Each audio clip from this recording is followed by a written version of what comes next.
May arrest warrant ang aktres na si Rufa May Quinto para sa kasong may kinalaman sa issue ng Dermacare.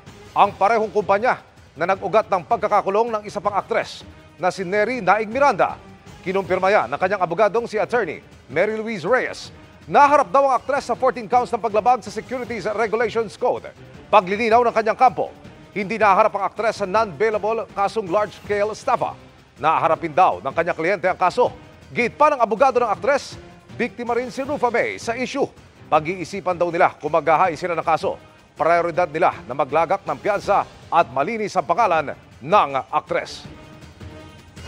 She will face those charges po, including this na, mag-voluntary surrender siya. And magpo-post po kami ng bail for that. She's worried kasi nga, hindi naman totoo yung mga allegations sa kanya. Kasi my client po, she's just the term is brand ambassador. She's a model endorser. Kung tutusin, siya po talaga isa din siya sa naging biktima nito.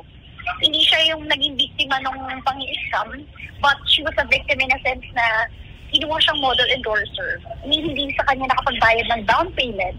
Tapos yung mga cheque po, is puro din tumalbog. Lahat po yan, hawak naman po namin ng ebidensya na ipipresent naman po namin sa court.